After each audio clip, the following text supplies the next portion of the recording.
do it.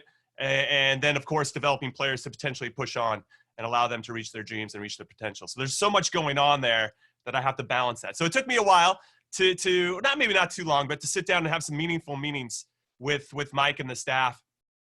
And it's been an absolute pleasure to be a part of the Glens. And I think they realized quite quickly that I care about the game deeply, that I'm a student of the game, and that I wasn't going to come in and try to act like I knew it all, because I don't. I do know a few things. I have some experience and playing experience, played for some of the best coaches in the U.S. in particular, and seen some things. Now, the media stuff, though, is really fun. I get to do a lot of cool stuff, so it's hard to necessarily hang up that hat. But at some point, I think I'll transition into coaching full-time, and I'm really looking forward to when that happens.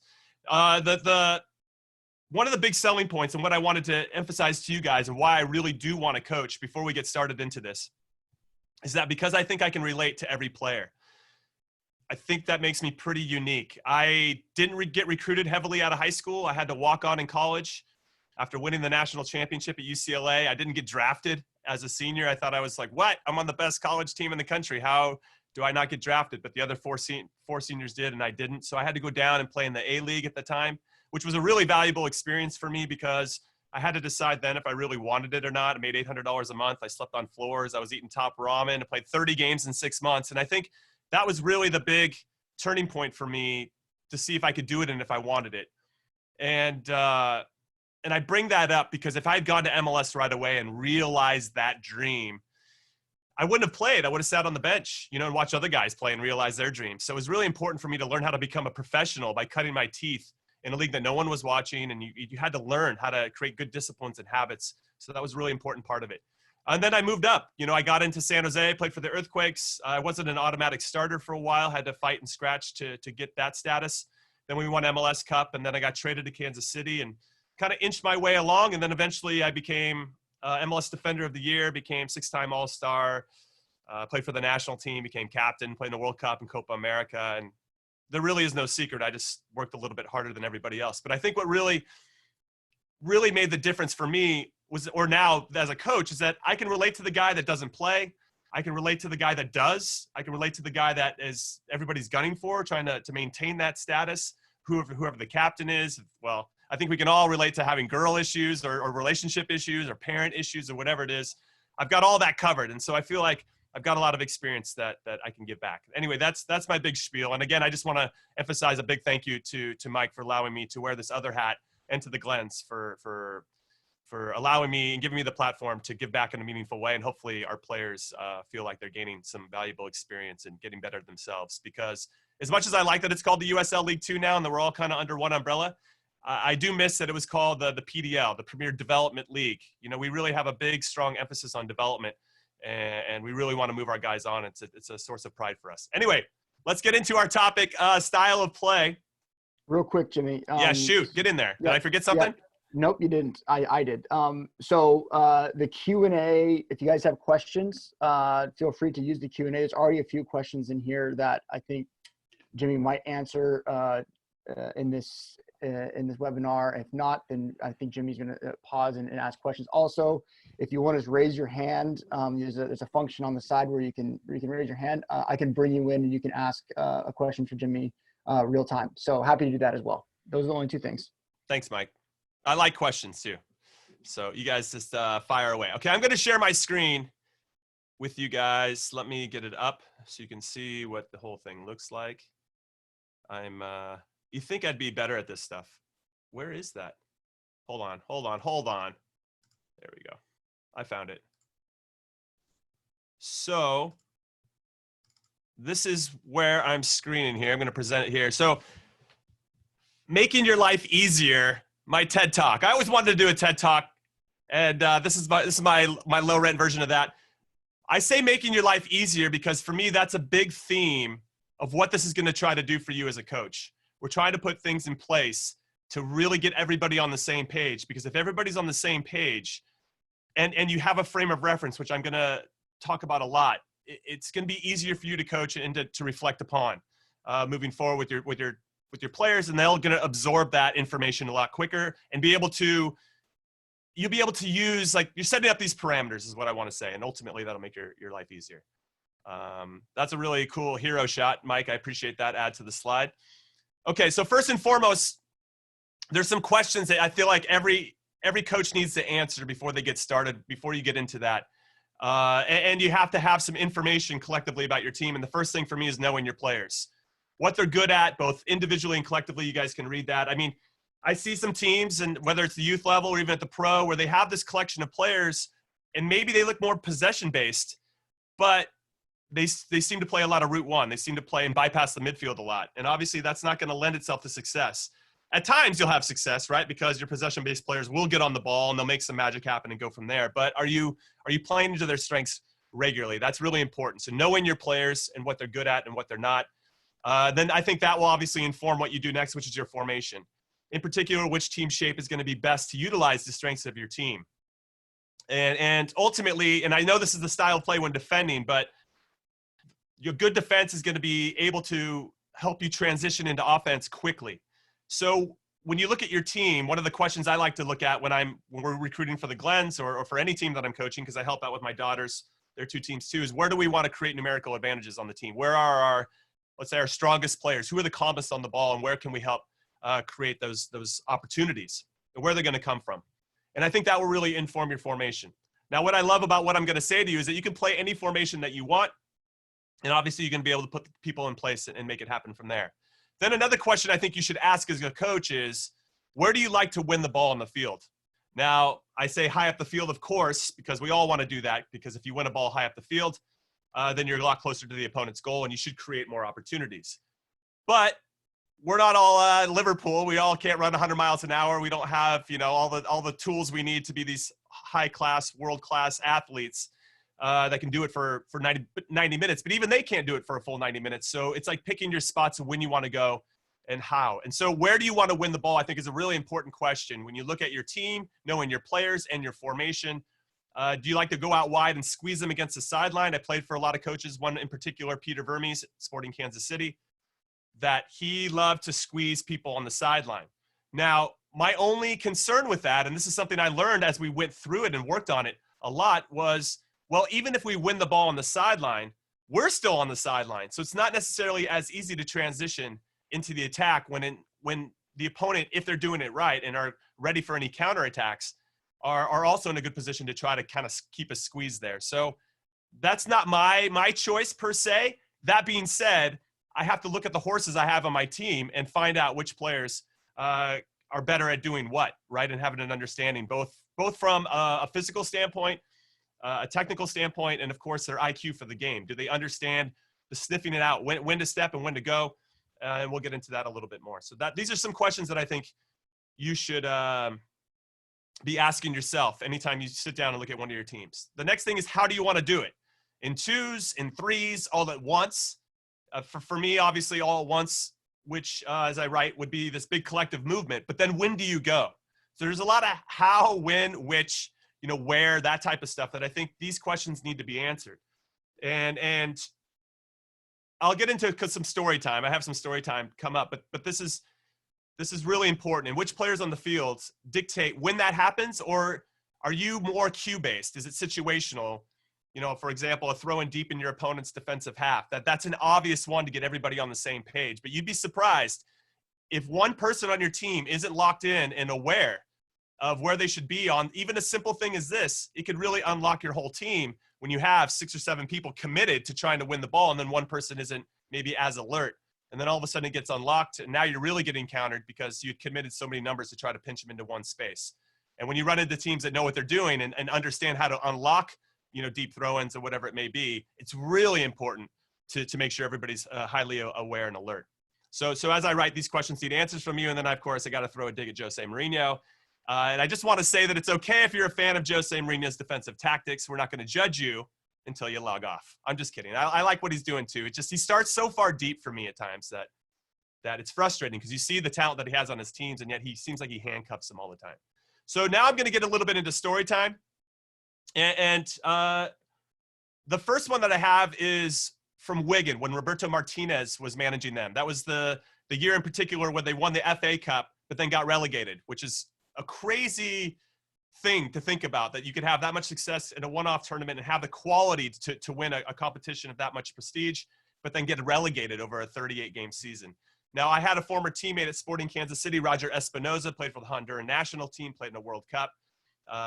Really a workhorse and real honest player. You're going to get a nice, honest work effort out of him. But when I went over there and he was still playing for Wigan, maybe I'll pop out of this so we can have it, like, you can just see my face and then we can pop it up. Okay, so I went and spent time with him. I was over there doing something for my media stuff, and this allows me some opportunities. And Jason Kreis was over there as well at the time. He was still coaching NYCFC, and that's when Man City brought him over ahead of that season. And if you have any questions about that, you know, we sat down and talked, and it was when everything was still positive for him and everything was on the up and up. So it's been interesting to see his path since then. But to get back to Roger Espinoza and Wigan, I went to his apartment. We had some dinner. And anytime I'm around players that are around coaches that I haven't been exposed to, and obviously Roberto Martinez had been gaining some respect in the space, I always ask, what do you guys do at training? I need to know what you guys are doing at training. And he said all they do is passing patterns and team shape. That's it. That's all they work on. Passing patterns and team shape. There's really, and set pieces. Like, everything is so locked in. Everybody knows exactly what their job is and what's expected out of them. Now, I think this is something I want you guys to take away too. You're going to listen to what I have to say. You're going to see some of the things that I have to offer. And again, I don't know everything, but I'm hopeful, because I'm a student of the game. I don't ever plan to know everything, but I'm hopeful that you can get a seed or two and then hopefully implement it in some way into what you're doing and tweak it and make it your own. And so when I hear about Roberto Martinez and what he was doing, for me, that feels a little rigid. I like to set the parameters so everybody's on the same page, but then you give your players room to be themselves. There's a certain reason, I think, why every player plays the game.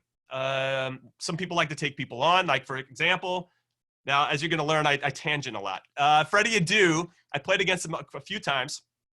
He's the type of player, and I use him as an example because he always sticks out, but he would beat you, and he was so good. He didn't have to necessarily beat you for speed, but he was very good at beating you enough to create the space to do what he needed to do next, okay? Whether it was to make a pass, get a shot off, whatever it was. He's very slippery that way and had the technique and ability to do so. The problem was he didn't want to make that pass. He didn't want to shoot. He wanted to wait for you to catch up so he could beat you again. And that played to my advantage as a defender, because then I knew I could maybe take a risk on the first tackle, let's say, because I knew that if he got past me, he would wait for me to come back and I'd get another crack at it. And we knew how to defend him collectively as well because of that. So we talked a lot about him in particular. So I use him as an example of still giving your players the room and the space to be themselves. And I just thought that Roberto Martinez, obviously winning the FA Cup, and he's done well with Belgium. And maybe Belgium, he's changed, right? Maybe he's evolved a little bit because he feels like he's got the players. And I think we could argue, and Eden Hazard, he does, that can, and Kevin De Bruyne, where he can let them be themselves. But that goes back to knowing your players. So that was just one story I wanted to show to you, because I just found it really interesting at the Premier League level. You have a coach who's very well regarded, always working on team shape and passing patterns, which will make more sense as we move along. The next thing that I wanted to, let me see my story here. You guys can't see it. So playing for the national team, I played for Bob Bradley and Bruce Arena. Now for me, Bruce Arena, what I thought he was excellent at and still continues to be is his communication with the players. He's very good at telling you, this is what I expect out of you. There's no gray area. These are the three things in particular that I want you to do in this game, and I need you to go out there and execute. And if you do all of those three things well, and your teammates, everybody does three things well, then we're going to win the game. And he gives you the confidence to go out there and do it. What I really liked in particular, outside of that kind of confidence that he did instill in you, was he put us in a lot of different shapes. I remember in the Gold Cup semifinal, 2005, we played a 3-3-3-1.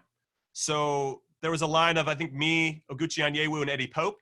Then the next line was John O'Brien, if I'm not mistaken. Maybe it wasn't. Definitely Chris Armas and Steve Cherundolo. That was Johnny O'Brien. So you have like this block of six. And then you had DeMarcus Beasley, I think Landon, Clint, and somebody else. But it was interesting to see how we moved, but we did it to kind of stifle our opponent, of course, because they tried to create a lot of their attacks through the middle.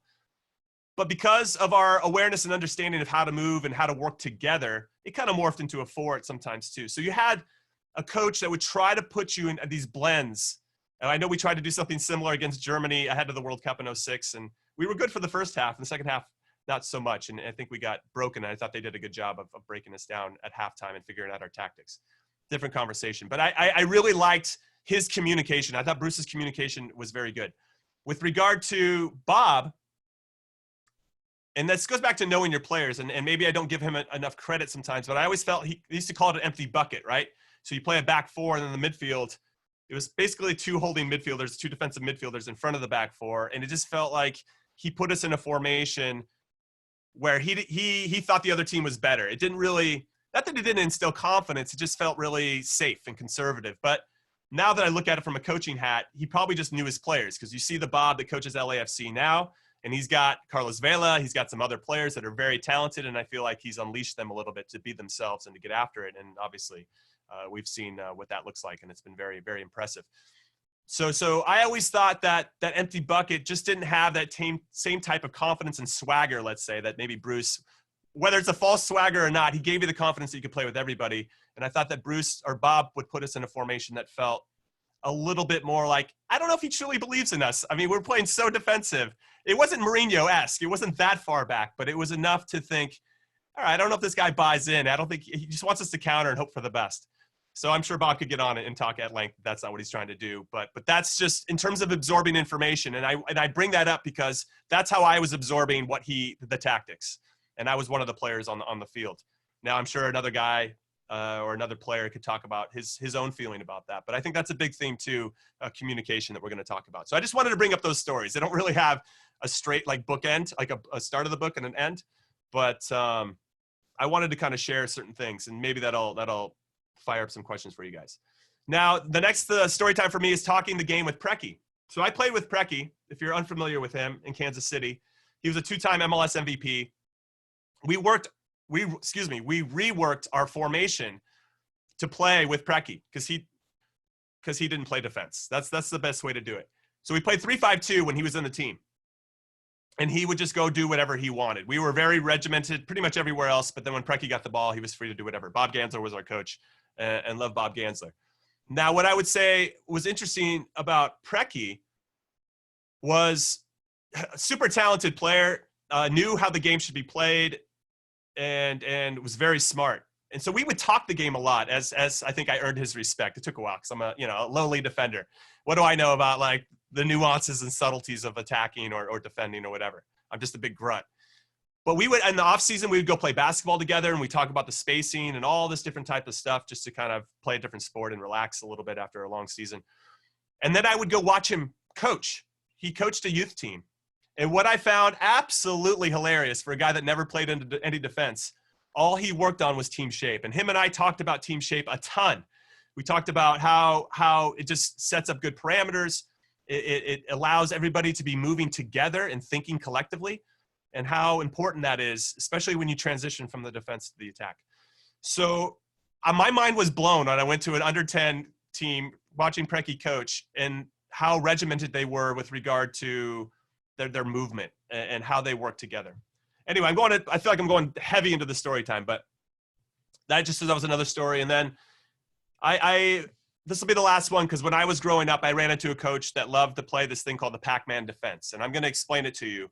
But instead of forcing out wide to the sideline, you force into the middle. And the big reason why you force into the middle is that when you win the ball there, you now have options on both sides to counter. And it gives you a lot of opportunities, and it gives a lot of kind of anticipation. And you have to have some players, and they'll learn this as you start to put them in good spots, to sniff things out and to sniff out opportunities, and to trust the movement and the shape of your team. And the Brazilians in the 70s used to do this type of style, and it made it seem like it was kind of casual and unorganized, but it's very calculated. And so we can get into that right now, because I feel like I went way heavy on the story time. All right, so let me share my screen again, and we can get after it. All right, 1 sec. All right, so that's story time. This is a slide that, if you guys want this, the great Mike McNeil put this together. It's a little bit more detailed on the things that your players should be doing, kind of on a line-by-line basis, the attacking, the goalkeepers, all that type of stuff. So if you guys want that, we can share that. Now, this kind of gets into what I was saying before. The questions: how do we press? Where do we press? Where are our cues? And before we get into the kind of the field thing, I really, really want to emphasize what this helps determine. It really helps determine a frame of reference for every player in every position, which for me, and I've seen it firsthand, whether with my professional teams or at the youth level, or even with the USL League Two guys, it helps create space in your team for non-emotional accountability. You, as a coach, have an opportunity to put guys in places where everybody knows where they should be at any given time. And when that happens, you now have players that can look at each other and say, that's not where you're supposed to be. And the player receiving that information won't receive it personally. And I think we have a lot of emotion that seeps into the game when it's not as emotional as it should be because of these relationships these guys have off the field, or whether they like each other or don't like each other, or whatever it may be, right? All this plays into developing a player as well. And if you can create a space where they can hold each other accountable because you've created a frame of reference where everyone should be, it really creates, or let's say it eliminates a lot of BS. I'll say to that. And then as I say underneath it, another way of saying this is it helps create leaders because you're giving them parameters and a framework to take responsibility. Super important. So the mental side of this, it's crazy how simple this drill is and how much like information you can mine from it and how much of a backbone it is for your team. And then finally, the obvious, it quickly gets everyone on the same page when the ball turns over on both sides of the ball, which for me is a hidden byproduct of good defensive team shape. Because if you have good defensive team shape, when a player wins the ball, they should know exactly where everyone is standing, which will allow them to unlock the defense or the team that's now transitioning to defense very easily. And that gives players confidence to run with purpose. And to get into a quick story time before we get into this over here, I played against the Columbus Crew when Guillermo Barros Schelotto, who was an absolute legend for Boca Juniors. He's about 5'6". A strong wind could blow that guy over, and I could never win the ball off of him. That guy was so strong for being a little guy. I could never even see the ball, even though I was about 8 inches taller than him. The guy played for the Crew, and when he was running point in the 10 spot for the Crew, they had Robbie Rogers, who was bombing forward. They had Alejandro Moreno up top. These guys ran with a different type of purpose because they knew that when he had the ball, he wouldn't lose it. Because as you guys will probably see when you coach your teams, you sometimes have a player who won't run with that purpose. They'll run, but they know, oh man, if this player turns the ball over, then man, I got to get back on defense. Do I really want to commit like 50, 60-yard, hard 60-yard run, knowing that if he turns the ball over, I'm going to have to now track back. This is the big point for me, is that you got to have players that trust that the players are going to make good decisions on the ball. And I think team shape really allows you to do that because everybody knows where they should be. So here is how the thing sets up. You can see the field here. So it really helps. Hopefully you have a full field at home. If you don't, you can still try to mimic it on a 3/4 field. But what I do at practice, this is a nice warm-up drill in particular, is I'll set up a cone. So let's say 1 cone up here. And then you have your 2 cones out wide left. You got your 3 here and 4 here. And what you do is you walk through. Now, this is a 4-3-3. This is how we played last year for the Glens. I can't say for sure if this is how we're going to play this year. We're still trying to get through our tryouts and all that. So that was still a work in progress. But this is a good opportunity to then figure out and tell everybody where you want to move. Oops, sorry about that. Go back. So do you want the number 9 to step up to the ball? How do you want them to shape up? And you walk everybody through. And not only the number 9, right? You see where the number 7, where do you want him to push up? For the number 11, where do you want everybody to go? This is an incredible opportunity for you as a coach to put everybody in their position that you want them in. Whether you're trapping on the sideline, trapping in the middle, whatever it is, you walk them through. And right when you get them where you want them to be, you tell them to stop and you tell them to look around where everybody else is. And I mean, you're talking about moving people 1 yard, 2 yards, whatever it is. Where do you want your back line? How high do you want them to be? All these little things. Where do you want your goalkeeper? Every single player should know exactly where they should be standing when you say, hey, go to the first cone, okay? Or the first ball, right? And then, so they stay there. You're honestly, you're just walking right now. The second time, or then you tell them to go to cone number 2. It's the same process. You have them walk over. If a number 11 is addressing the ball, how is he addressing the ball? For my teams, and I'll show you guys on a subsequent slide, we would try to cut the sideline off and force them into the middle, and I'll explain more to that in a second. But again, it's another opportunity. Where do you want the number 3, the left back, to step up? All these things. Where do you want your 8, your 6? How far do you want number 7 to tuck in if the ball's on that side of the field? All these things need to be addressed, and you can do it very easily. This doesn't take long. And then you go to cone number 3. And you do the same exact thing. Who's addressing it? Is it the 6? Do you expect the 7 to do it? You don't want the 10, obviously, to commit too much energy defending, right? You want to have him, he's a number 10 for a reason, so he likes to go forward. So you got to figure out different ways to make that happen. And then there's a tricky one here. I put the 4 balls there because do you want the number 3 to step up to that ball there, or is it number 5? And if number 5 steps up, what do 3, 4, and 2 do? 3, 4, and 2 have to pinch in and cover that space behind, right? And so everybody's got to be addressed. And even then, if the ball's that deep, where do you want your top guys to be? How far away do you want them to be? You can really work on a bunch of stuff. So what we do, and we try to do it religiously, is that we will do this twice a week or with almost every training. But it really helps everybody get on the same page. So we walk through it the first time. You say, cone 1, cone 2, cone 3, cone 4, and then it's a light jog. And you can change the order if you want. So you say, now at this point, they have a picture of where they should be moving and what it should look like. And every time when you do the walkthrough, you have them stop and you say, take a look where everybody is. Take a picture of your mind of where everybody is, right? And that's really important on both sides of the ball. Okay, so then the next iteration of it is you have them jog very lightly, but you have them jog into place based on which cone you yell out. And then you stop it, you have them take a look around, and you continue from there. And then the next one is full speed. So what would game speed look like? So then you just do one in game speed. This is a great warm-up drill, and it allows everybody to get on the same page. And you can reference this a lot. What's really important is that say something happens in a game. Say number 8 is out of position, right? And he's not cutting out the passing lane that you had set in practice. And everybody knew that's exactly what you wanted. It's very easy. You don't even need to coach anymore. You've done your work in training. Where number 5, number 3, number 6, the people behind the play can hold him accountable. And hopefully he'll receive that information without taking it personally because he'll know because he has a frame of reference of where he should be standing. I'm telling you, it's going to cut out so much BS in your life if you can get everybody on the same page moving together. One of the big issues of this is when you have a hero. Now, there's always a hero, especially later in the game when they get tired, who, let's say number 11 is going to go by himself and pressure before everybody else is set and ready to go. And then all of a sudden, he's trying to do it all by himself, and not everybody behind him is ready. You got to watch out for the heroes. You got to make sure everybody's moving together, and that's going to lead in some ways to who the dictated. Actually, this is what I wanted to say with the Bruce Arena story. With the national team with Bruce Arena, our 2 center backs were the ones that dictated when we stepped and when we didn't, or stepped back or whatever it was.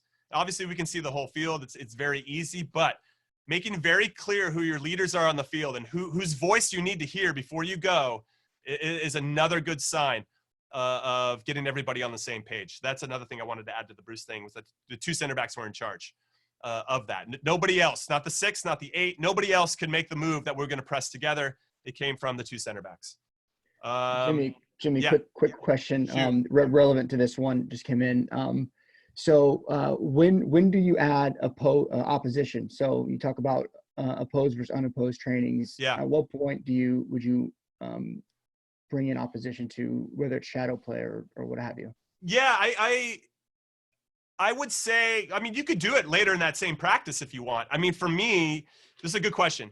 I would say that this is the most important part. Like you almost want to ease into it, right? Just like you're doing your iterations of walk, jog, game speed. You kind of want to do the same thing here. And I almost spend more time without having shadow play. I'd rather get into a game and actually just have them already kind of engaging in game speed. So I would kind of skip the shadow play part, even though I just said you should probably have these iterations, because now that I think about it some more, I want them to, when they're practicing it, to be doing all of it at game speed, just like they should be training, right? I mean, that's what's going to help them get better faster. So that would be my 2 cents on that. But yeah, you could do it right away if you wanted to have a little bit of an 11-11. And if you're going to do that, and you should, that's a good time to stop the training a lot and work through it. So get everybody on the same page. If somebody's not in a good spot, that's when you put them in that good spot. And then, you're encouraging your center backs and other people to hold people accountable and get them into good spots. Because at the end of the day, and this goes back to why I titled it why I did, you're going to make your life easier. It's the same thing for the players. If everybody's in good spots, and this is something that I had to do when I went with the national team, didn't get my first cap till I was 28, so very late bloomer. But I knew if I came in, I couldn't be a mute. I couldn't be meek or be shy. I had to boss people around that had already played in World Cups. I had to tell Claudio Reyna what to do. I had to tell Pablo Mastroianni what to do. I had to tell all these guys what to do. Eddie Pope, my partner, who I grew up idolizing. You know, I had to tell all these people what to do. And the way you earn that trust is that, and the simplest way that I did it was I pull them aside and say, hey, listen, I want you to do less running. I'm not giving you information that's going to have you do more running. It's only about putting you either protecting passing lanes or to get you to go tight because I've got you covered behind, whatever it is. And that's how you build trust and rapport. And when you have these kind of systems in place, it allows that to have those relationships to blossom with your team. So ultimately, you're trying to put guys in place. And I think it's a really easy sell. And I say this to my players a lot. I'm trying to have you do less running. And the less running that we have, the more energy we're going to have to do the things that we want to do, which is go forward and score goals. So if you can do this, as you implement it, and as you can see there a little bit of a grasp of it, you're going to start to see them incorporated by themselves in 5v5.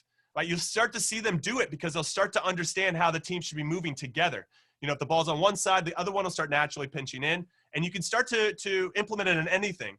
But what's great about it, and just to emphasize it again, you're always going to have this as a frame of reference as a coach. And it's huge because no players can talk back to you. They know exactly what you're talking about, and they know exactly what you want from them because you've made that communication very clear. So I probably didn't answer your question directly. Hopefully I did. But yeah, one more. Ahead. At what age do you think you can begin doing the team shape exercises, cones 1 through 4 there? Good question. Do you ever switch players' positions so they can see team shape from different angles? Yes. So you should switch team shape or, different player positions, especially if you've got a guy or a player or a girl that's a hybrid, right? That can do multiple things. I think it does give them some value and understanding.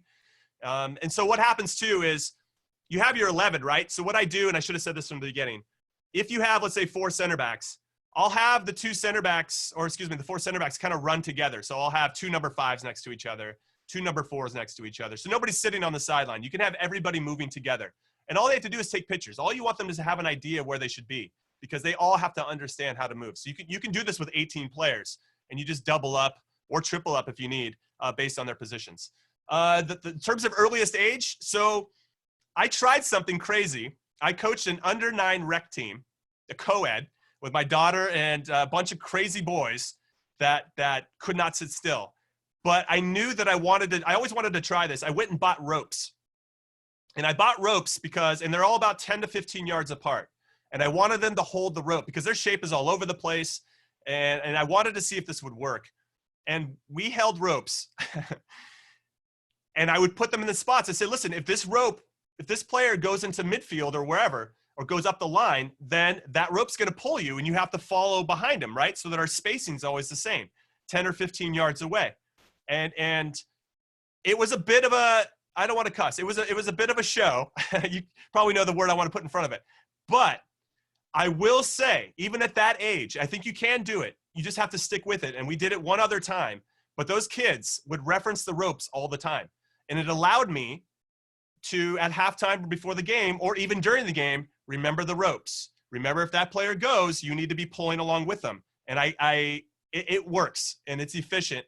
But now I have a ton of ropes. But I was really excited to use it for my USL League Two team because we had some players last year that just would get a little anxious to go make a play as opposed to being disciplined, and they would get out of position, and sometimes we get exposed on that. So I was kind of curious to see how the rope would transition. Unfortunately, with COVID, that can't happen. So I would say that was about 8 years old.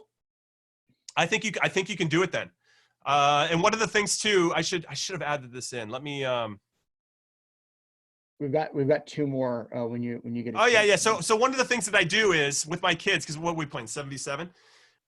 For the younger ones, even at the rec, man, I learned a ton even at that level. You can never stop learning, by the way. Is I would put out cones, the little discs or whatever. And so every time we sat down and talked, we always talked about team shape, and always talked about movement. And because what they don't realize is that in good team shape, if we're all moving together, you're already in good supporting positions when the ball turns over, and that made a big difference.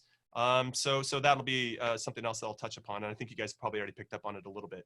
But yeah, what's the next question? Yes. Do you have defensive principles that you consider non-negotiables? If so, can you tell them a few? Yeah, I think honestly the defending is a bit of a lost art. I think when I watch Liverpool in particular, much to Mikey's chagrin because he's a Manchester United fan, they take pride in their defending. You can see it, right? Because they know they've already bought in, and I think that's going to lead into my next slide, which I'll jump in a little bit. Is that the buy-in was once this works once, you're going to have immediate buy-in. And I think it took Jurgen Klopp a little while, right, to get everybody to buy in and maybe to find the players that fit the system that he was looking for. But he got it there, and obviously the success is quite evident. But in terms of non-negotiables, I think there's a willingness. I mean, defending is nothing more than a willingness to try to be difficult to play against and a desire. Anybody dogging it, that's a good question. Non-negotiables. I think with regard to this, under this lens, there has to be a willingness to defend. That is non-negotiable. I would say through this too, there has to be a willingness to listen, because a lot of your, let's say, more talented players, this is probably a stereotype, but for the most part it works, usually play in attacking positions, and they think sometimes they have it all figured out and they don't have to do the work, that they're better than that. They're too good to do the work. So it's kind of working with those players to give them an understanding of why it's important, because ultimately it's going to lead to them to have more opportunities. So it's going to get a buy-in from those guys, but they have to listen and they have to take responsibility. So there's a listening component and obviously a communicating component there that I think are non-negotiable. And if you have players that are trying to be a hero and try to do it all by themselves, it's going to be a really long season for you. They might win one or two games for you, but I don't think it would be as big. I wanted to move into this really quickly. I know I'm talking a ton. I thought I'd be done after like 30 minutes, and I'm just motor mouth here. But and we'll get to that last question in a sec, Mike. But I wanted to talk a little bit about the Glens last year. Our first goal of the season against our rivals, San Francisco City, we pulled this off, and we forced them into the middle. And I wish I could move this. Can I do that? Can I move it, Mike? I can move players around, right? I have to get out of it. You have to get out of it and you can move it around. Got it. Okay, sorry. Let me, I have some homework for you guys. Look at me, proper teacher. Okay, so I'm going to use this. Hopefully you guys can still see it. Mike, is it right there? Yep. Okay, so we had a ball in one of our cues, and you guys will establish your cues as well. I probably should have added that, or it was in one of the slides. You guys are welcome to this deck for sure. Was when the ball goes from, can you see my arrow, Mike, or no? Yeah. Okay. When the ball, let's say, starts here, and then once it kind of comes over to this side, that's a cue as that ball's coming over for this number 7 to take out this passing lane. Okay, we don't want the ball to go out wide. We don't want it to go from center back to outside back, and then he generates the attack or whatever he's going to do. What we do is, oh, sorry, I had it the other way. Sorry, my bad. Okay, we're going the other way. So it goes from this side to this side. I already had it set up. Now I remember. So if it comes over here, we have our number 9 step into this space. Okay, so we don't want him to go back to the center back. We have number 11 come up here and take away this pass. Okay, and at this point, as it's all happening, everybody's on the same page. Okay, the number 3 slots here a little bit. So you got a little bit of, well, he's probably in this gap a little bit, so you can do both. He can cut out the passing lane if needed, but then also be tight to this guy. If that's what's happening, based on if they have another guy out wide, then he'd cover that person. And once that's cut off, we wait for this pass to come in. And once that pass now, because these guys out here, or the number 9, 11, and 3, have all started to make kind of the first movement. We're inviting this pass to this player. So when this pass comes in here, that's when we go. Everybody goes. 8 gets really tight here. 10 goes here. 7 is here. The 9 and 11 have kind of already done their little bit of the work. 3 finds a decent spot to do a little bit of both. The 6 is covering this space here because this guy isn't as necessary and everybody else slides over, right? So this guy can get tight, and then this guy can have his back if the ball goes up over the top. But we try to kind of ply on this guy. What's he going to do now? If everybody's moving together, he's got no options. And number 9 at this point can now start to slide here. 7 could potentially come up here. And we won the ball in our first game. We won the ball. This guy tried to play out of it because more often than not, the players in the middle of the field think they got a little sauce to their game, and they do. But we try to play on that ego a little bit, that they can play out of any situation. We nipped the ball. We had 2 passes, and we scored. And I was so proud, not only because the team shape worked, but you could see the buy-in right away. Okay, the buy-in was immediate. Now, unfortunately, we went on to lose this game, and that'll kind of lend itself to some of the other points that I made. But that's what we tried to do, and it was everybody all at once. And we knew what our cues were. We talked about them. We went over them over and over. And when it worked in the first game, like 10 minutes into the game, it was awesome. And our confidence was great. And you could just feel the buy-in and the confidence that gave the team. Like, holy crap, this works, you know? And so that part of it was very good for us. And as you can see on the bottom right here, we had, in the 10 games I was on the field for, we had leads in 7 of them, and we didn't win any. So I'm still heartbroken, as I wrote, and I don't know if I'll ever get over it. But where we started to struggle is we got tired. And what we didn't have, like the kind of the phase 2, phase 3 of this, we didn't have enough time. Unfortunately, the USL League Two level, we're training twice a week. So it's a lot of just kind of reinforcing this stuff and then trying to work on other things going forward. We needed to do more situational stuff in hindsight, which we would have done this year, where, okay, now we're tired. Where do we drop off? Where do we, you know, or maybe they got a little possession because we're a little bit spread out. Can the center backs drop off, get everybody organized, and go from there? And I don't think we worked on that part as much. We were very good at this stuff. As you saw here in the middle, the top team in the league said our first 45 minutes against them was the best anyone had done because they had no answers to play. And the only reason we gave up a goal was because one guy hit, he was standing right here, I remember, and our pressure was a little bit late. And he hit this big switch. And it just happened to get our guy, everybody had tucked over here, as they should. And this guy just sent him through and went 1v1, and we got scored on. It was just a, you know, hat tip to this guy, but for hitting a nice ball and having the vision to do so, because he probably recognized that's where the space was if he could be free to hit it. And so because our pressure was a little bit late, and what's sad was we had guys there. It was kind of like a second ball just happened to pop out, and that's what led to us not maybe being in the best position. But that led to us having a meaningful conversation about anticipating the next danger, right? And not reacting. We try to anticipate a lot. So that was a really good learning experience. It was very humbling that I knew this part of it that I'm showing you guys could work. But what I would emphasize moving forward is making sure okay, what happens when our guys are tired? What does that look like? What happens when we're up a goal? What happens when we're down a goal? You know, and putting these guys in the situations, your players in situations, is really important because I think it'll give them confidence to know I have an idea of how I want to play.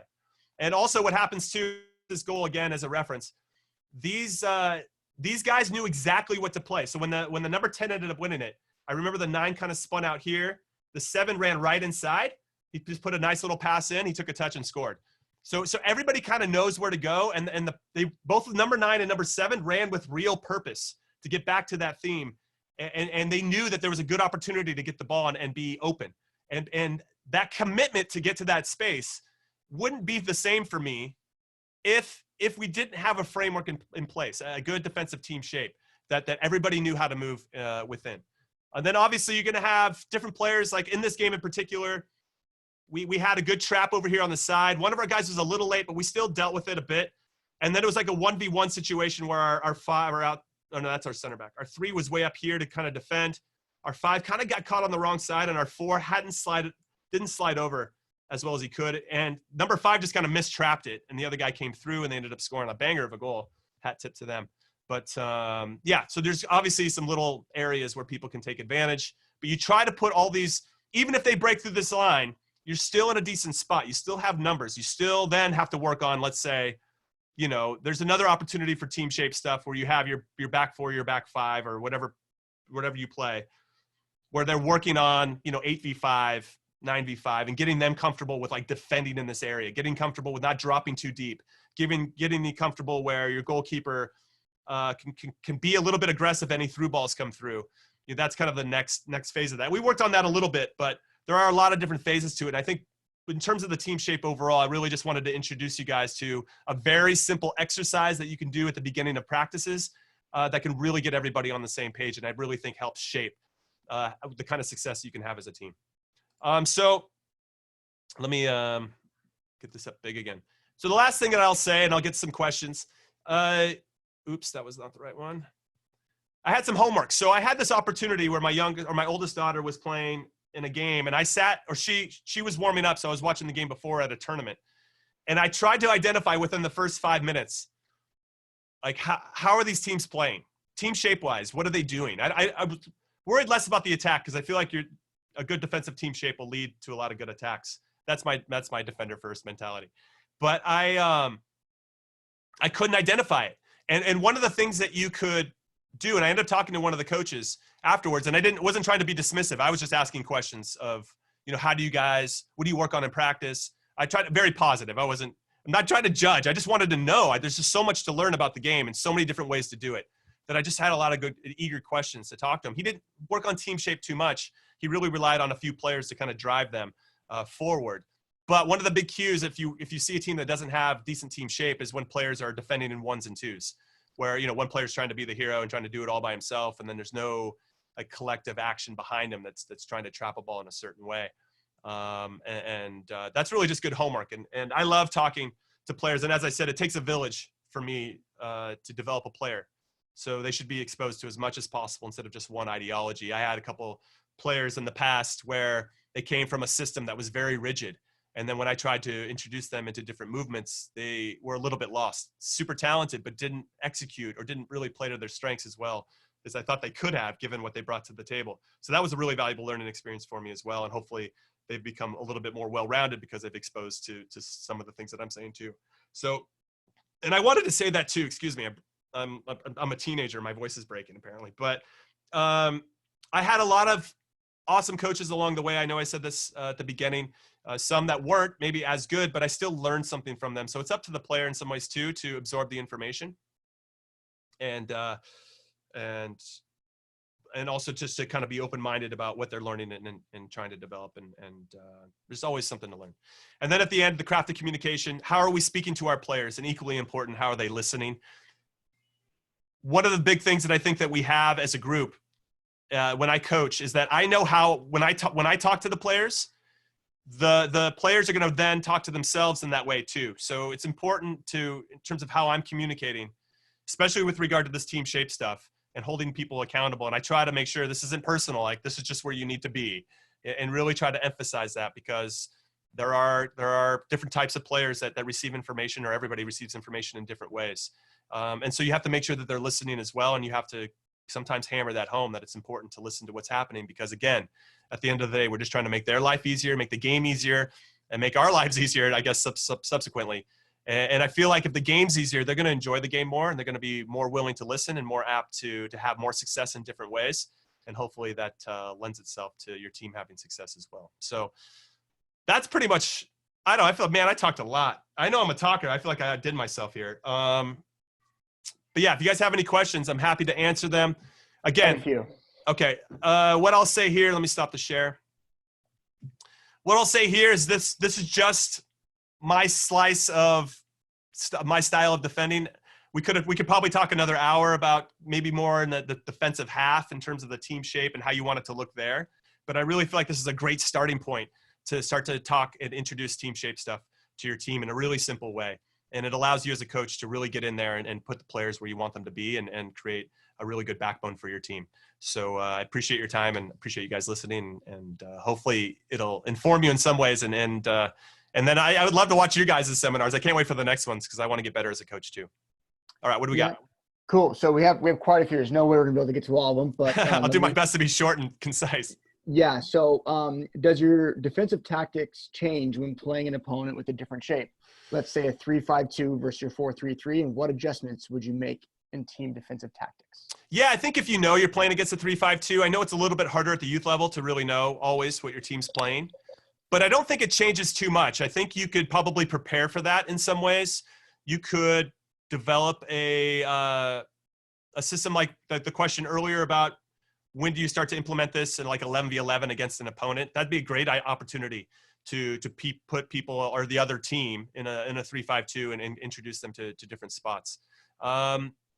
So yeah, it doesn't necessarily have to be a 4 here. I think it can be a 3. I think you'll start to see a lot of emerging patterns, no matter what formation the other team's playing in, where you can trap them regardless. I mean, ultimately, for me in particular, you're trying to get around the players in the middle and try to force them to do things that they don't want to do.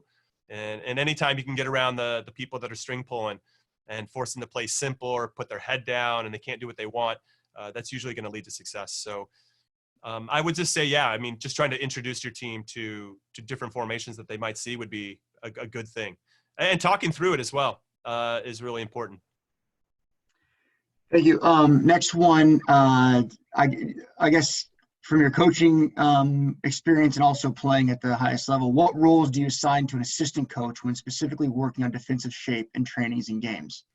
Yeah, for the assistant coach, I had Glenn Mooch-Meyernick, rest in peace, and Kurt Anolfo when I was with the national team, and then that transitioned to Jesse Marsh and Mike Sorber under Bob Bradley with the national team. So, you're around guys that are just kind of helping you fill in the gaps. Obviously, the coach has certain things, and the coach has to see everything and be paying attention to a lot of different stuff. So the assistant coaches can come in and maybe work on what side of the ball they should be trying to be defending on, where can you take a risk? For me as a center back, you always want to put yourself in a position where you could do both.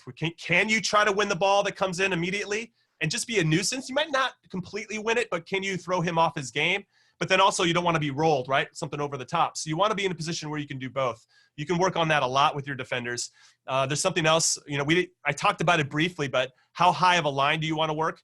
How do you get your guys comfortable with knowing when to drop and knowing when to step? As I tell my guys, as much as I possibly can until I know that they fully understand it, you can never step up when a player can look up, when he can look up and pick out what he wants to do. Anytime a player has time on the ball and can pick up his head, you can't step. You don't necessarily have to drop, but you should be thinking about dropping. Your body position should be, he's looking to hit a big ball. And you don't want to make anything easy for the guys that can hit the good ball over the top. So yeah, there's a ton of things the assistants can do. I think you can really work on the nuance and subtlety of how certain defenders are defending in this pressure, and just getting better at their craft in general. And then you can maybe work in twos, working in the pairs. Either it's the two center back and the outside back, center back and the holding mids, all that type of stuff. There's a lot an assistant coach can do. An interesting one for players who are looking to become, high-level center backs or outside backs. What can they be doing during this time when they don't have the team environment to be able to train? Is there individual things that they can work on aside from obviously working on the technical aspect and defensive focused? Yeah, so one of the things I did, and I was a bit of a soccer nerd, I would watch games, a lot of games. And I wish I still had one. My mom's moving away from my old house that I grew up in, and I found like a treasure trove of stuff that I was writing, these notes that I was writing to myself. I had this thing called the Fear Journal, and I was writing about all the things that were scaring me. Crazy, man. I was developing my craft on the mental side of it too. So that's really important. But what I would say is,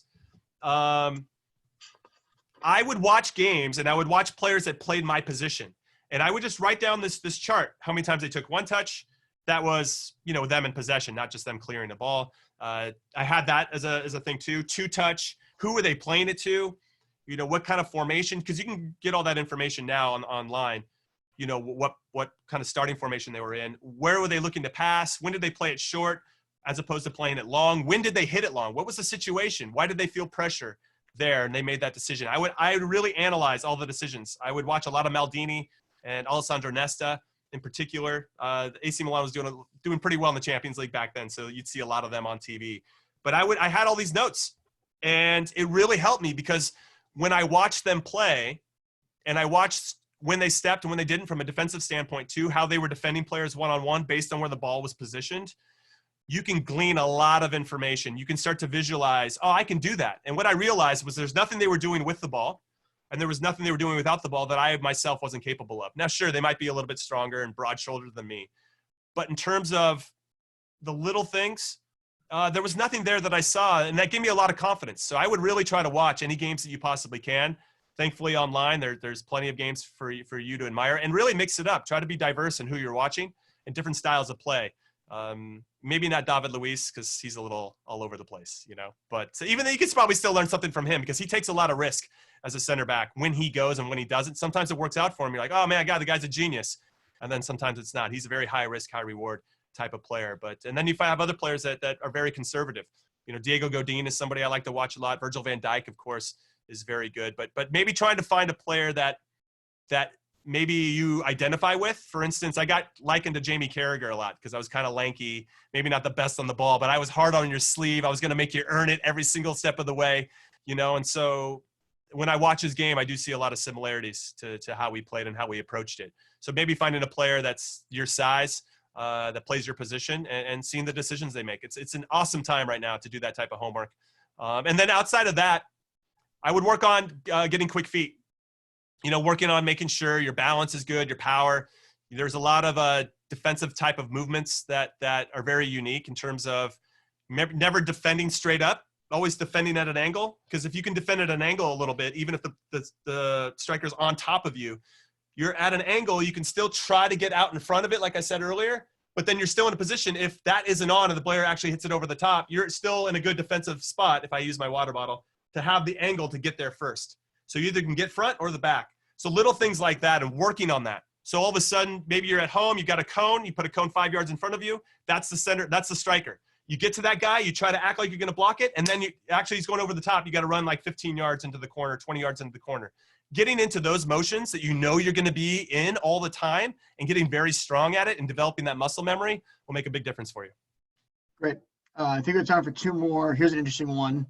A bit of tactics. How do you prefer to cover the distance behind wing backs in a 3-5-2 formation? Do you use the defensive midfielder or a center back? No, I'd like to keep my defensive midfielder where he should be, kind of holding it down. I would use a center back to shape it out wide and then potentially have the defensive midfielder drop into where the center back is.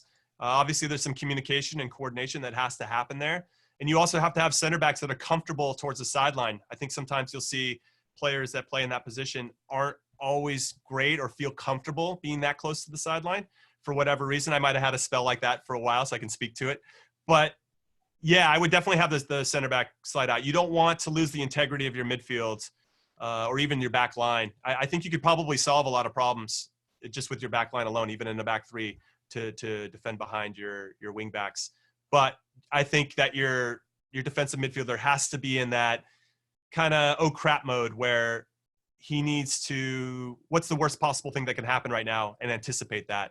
And then you have to have some coordination about whether he drops in or if you have the other like the farthest guy on the other side on the back three slide all the way in, because that might ruin your team shape too when the ball turns over. So there's certain things to think about, but that's up to you as the coach to decide based on knowing your players and their strengths and weaknesses. Good. And then last one, when you're in charge of a team, do you prefer to fit players into a system or a system to the players? I'm a system to the players guy. No, wait, players to, yeah, system to the players. Sorry, I'm like, my brain's on melt right now. The kind of the non-negotiables that was mentioned before. There are certain non-negotiables in terms of how I want the team to move, and how I would like them to approach the game.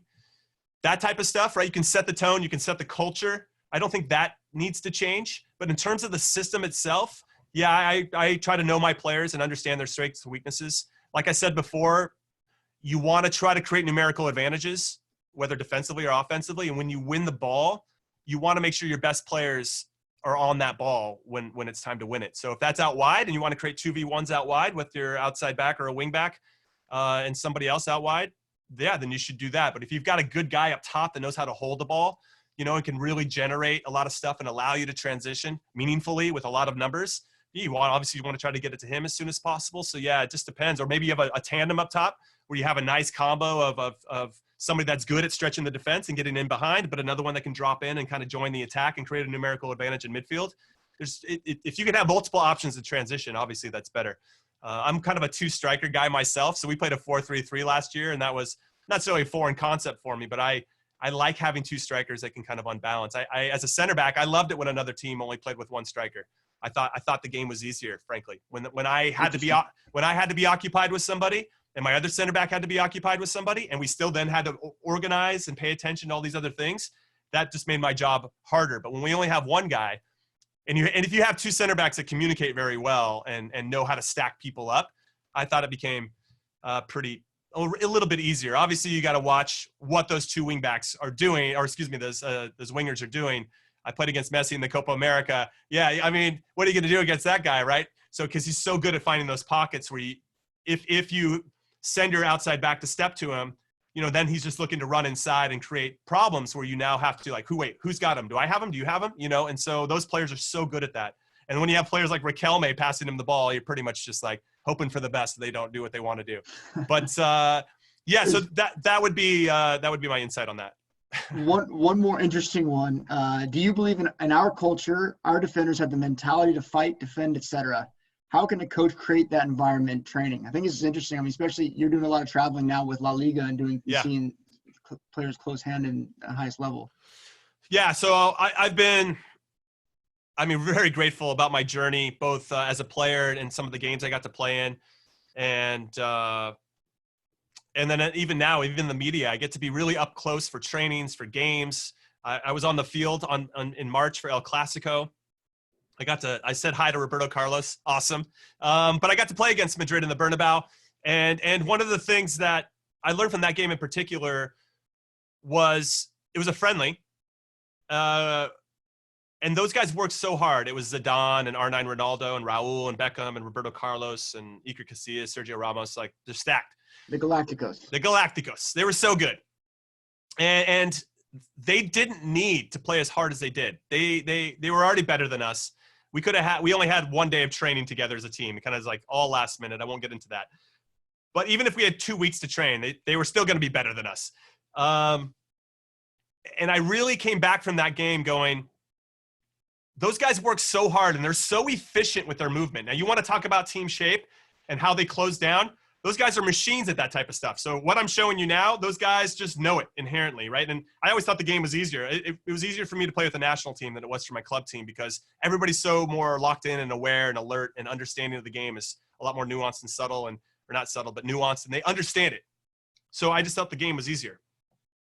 And those guys were just next level. Like if they would trap you on purpose, they would bait you into making this pass knowing what the next 3 passes were going to be. They all knew it. And it was really an incredible lesson. Not only that, but to your point, they worked so hard. They were so good at picking and choosing their spots. Now, obviously, when you have a guy like Zidane who can play a ball on a dime, you're going to run with commitment and that purpose that I was talking about before. But when I came home and you see guys dogging it, you're like, you guys, I've lived it now. You guys have no clue. If the hardest or the top players in the world are working as hard as I saw them, you have no reason or any space to complain about anything. So what I would do is, and this is a good one too, if you're playing Rondo or 5v2, what I really like is if the players in the middle win it in the first 5 passes, both of them come out. And that's really going to start to encourage trying to win the ball back as fast as possible, right? So that's a nice thing that you can do. These little things that you can put in to implement that make a big difference. On top of that, it's hard, I think, to create I always thought that you didn't need to create a winner's mentality because the players just naturally want to win. And I think that's still true. I just don't think they always know how to win or what that means to be a winner and to do the little things that are necessary. So we created a game, or there was a game created at UCLA called Tournament Day. And what it would do is, this is a really good thing to try. And I'll give you one more story. If you guys want to stick around, it's great. I love you guys. If not, I understand. I'm a talker. But what Tournament Day did, this was under Ziggy Schmid, rest in peace, longtime coach, very successful here in the U.S. and MLS and with our U20 national team in particular. I'm sad he never really got a shot with our full team. But we played every 2 weeks. And for me, I was a walk-on, okay? So I knew that if I could win Tournament Day, they would start to consider me for the first team. And what Tournament Day was, we play 7v7. You can make the numbers whatever you want. And the coaches would mix up the teams. So sometimes you'd play with the more talented players. I have Carlos Bocanegra, Sasha Victorine, Kevin Hartman, whatever. Or sometimes you'd play with the other walk-ons or the freshmen, and they wanted to see who knew how to win no matter who was on their team. That's what they wanted to find out. You play Tournament Day, and I promise you're going to find out which guys are going to do what it takes to win games and which ones aren't.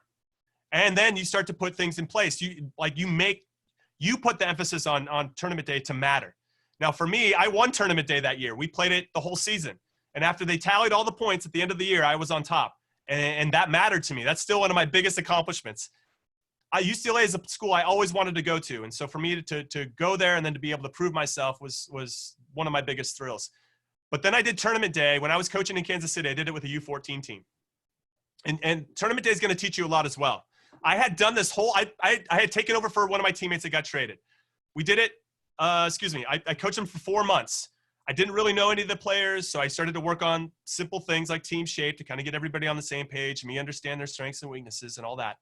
And then for State Cup, I told the parents, because this was a club team, but they're like more silver than gold. They weren't really looking to earn scholarships. And I respected that, but I'm super intense, as you can see. And I love the game and I want to win. So I said, listen, I went to all the parents and said, I really like to try to like up the level of concentration and intensity for state cup, just to see. The parents were a little reluctant, but they let me do it. And a team that we had lost to 7-0 prior to me coaching, we beat them 3-2 in state cup. So there were things that were in place that gave them a lot of belief. We didn't end up getting out of our group. That was our only win. It was unfortunate. But we come out of that. And at that point, I just wanted the guys to relax and have fun and get back to it because the parents are like, wow, that was really intense. So we did tournament day. And what I learned, because we were winning games here and there, but it was kind of spotty. So we did this tournament day, and I just let them play. I didn't give them any instruction. I just had 5v5 to small goals, and how many kids I have? So 20. Okay, so I had 2 fields. Give them enough space to do their thing. And I just had tournament day, and I wrote down all their names and all that stuff, tally their points. Okay, get a small water, get the next game going. You can do 3 games, 4 games, whatever you want.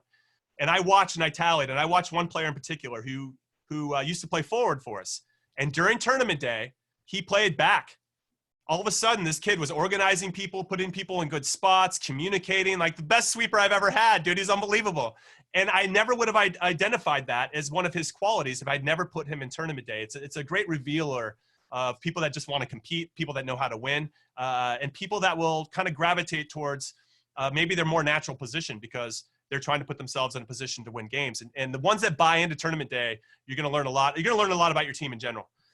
But this kid, so we switched to all this stuff. We didn't lose a game the rest of the season. I put the kid back. He was like the boss back there. I put all these other kids in different spots because I saw where they're a little bit better, what their strengths and weaknesses were. And we just started steamrolling teams, and the parents are like, dude, this is amazing. I'm like, yeah, I don't even know. But it's when I got out of my own way a little bit as a coach and just let them play that they revealed themselves. And I think you can do the same thing with regard to competition. You can put them in situations where they have to hold each other accountable. And you're coaching, but you're not at the same time, if that makes any sense. So tournament day was massive, and I love it. And if and when the Glens start, playing or we can train every single day, tournament day would be something that we'll implement for sure. Great. Well, Jimmy, I really appreciate it. That was fascinating stuff, especially the stories that you have and the experience that you had is really valuable. It's funny, we had, I think Jason is still on here. He's going to be doing the attacking segment of this. He's the U15 coach for the Irish national team. And we also have Christian Reichs on here, who's the technical director of Holstein Kiel. So it's cool that we're all working together and learning from each other. Yeah, I'm excited about it. So yeah, I as long as everybody maybe just got something out of this, that'll be a big win for me. So I appreciate everybody's time. Definitely. I mean, if everyone's free to log up. I have one more question for you, Jimmy. We talk all the time, but we never really get down to talking about fun stuff. Tournament day is amazing. What are you talking about? Yeah, tournament day. Leading up to the World Cup, you've done something that everyone dreams about doing, is going to a World Cup and representing their country. The preparation, like the weeks leading up to the World Cup and the preparation that went into that from a coaching staff, I've always been really fascinated about. There's one thing of being a manager or a coach during a league, but it's also, I think it's a completely different beast, preparing for a tournament that could be, 3 games and you're done, like it was, or it could be something that goes on deep into the tournament. So just your experience and being able to observe and be a part of and play in these massive games and eventual World Cup champions. Yeah, I would say that with regard to the lead up, there was a lot of, it's really weird to feel like you have to get fit again in the middle of a season, because I think one of the benefits of MLS, at least in a World Cup year, is that we're already pretty fit, at least the MLS-based players. And the ones that are coming from Europe, they've played for 10 months. They're a little bit more worn down. And I thought that was a bit of a challenge for the coaching staff and the technical staff to figure out a way to keep them sharp, right, heading into this, and not breaking them down even further, but also making sure that they're still fit enough to compete at this level. So that was interesting. It was hard too. And then it tapered down. I think they kind of peaked this at the front and then tapered down as we got closer, obviously, to the tournament. You want everybody kind of firing at 100%. with regard to tactics, I think the coaching staff had a pretty good idea. I mean, you are studying your team. You're studying your 23-man roster where everybody's going to fit the puzzle. I'd assume that they had an idea of who was going to start that first game against the Czech Republic. And I think we took a little bit of risk. We had Eddie Lewis, who I love.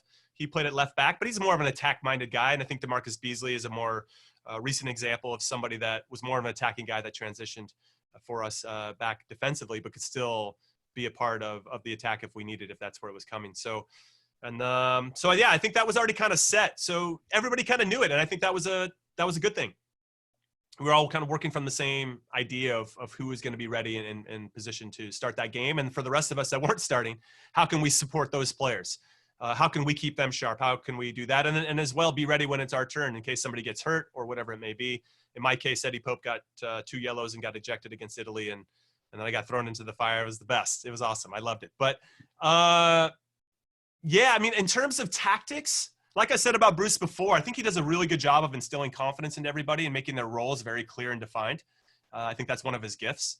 And, you know, I don't think we overdid it. I don't think he overcoached. Sometimes you run into coaches or you hear, you know, they've got like a 75-page report. That's very Mourinho-esque, I think, of all these players. And I think that information helps.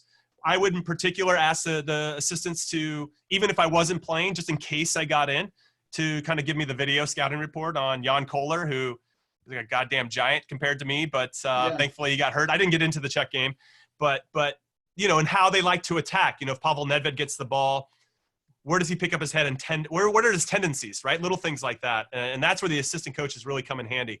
You don't really want to trouble the coach with that type of stuff. You kind of talk to the assistants and they provide that for you. And I think that makes you more well-rounded and better prepared. So yeah, I mean, I don't think we could have been better prepared for that tournament. You know, it was unfortunate we didn't get out of our group, but I didn't feel like it was due to a lack of preparation. You know, sometimes when the whistle blows, your team's ready to go, and sometimes they're not. And we ran into a Czech Republic team that was amazing. I don't think I've ever seen a national team play that well. But to play against Italy, we redeemed ourselves, I thought, with that performance. Obviously, they didn't drop points to anybody else throughout the whole tournament, so that was a feather in our cap. But a little unlucky against Ghana. You know, they made a couple plays. It's a real fine line between success and failure at the highest levels, Mike. But I appreciate bringing up old stuff. Yeah, no, I mean, it's interesting that, you know, that group with Ghana, Czech Republic, and Italy was an incredibly tough group. And Czech Republic, like you said, probably one of the favorites to get out of that group, and they didn't get out either. Well, they didn't get out because Jan Koller got hurt 20 minutes into our game. He scored an absolute banger, basically dunked on our players to make it 3-0, or 1-0 in the 3rd minute. And then in 20th minute, he pulled his hamstring. He was out the tournament. And I forgot who they put up top in his place, but he couldn't replace Jan Koller and the presence that guy had. And had Jan Koller stayed healthy, they definitely would have gotten through the group. They had way too much talent not to. But yeah, once he got hurt, they just became really predictable offensively. I mean, at that point, they were feeling great for us, and they, you know, Rosicky hit a bomb, I think, like, you know, in the 40th minute from 35 yards out in the top corner. You're like, all right, we see how this game's going to go. But was that Milan Baros that came in? No, I don't think it was Milan Baros. It was I can't remember. I'd have to look at their roster, but it wasn't anybody that was as imposing and didn't really trouble our center backs even after he came in. But they just couldn't be. They were really, really predictable after that. So yeah, we were in the group of death for sure, in my opinion. Yep. Very good, Jimmy. I appreciate it, man. Thanks, guys. I appreciate it. I hope some of that insight helps some people. Yep. So we have our next webinar is on Thursday. I'm looking forward to it. It's with Matt Martin and developing a scouting network within clubs. So good. See you guys then. Thanks, Jimmy. Thanks, guys. Up the Glens. Up the Glens.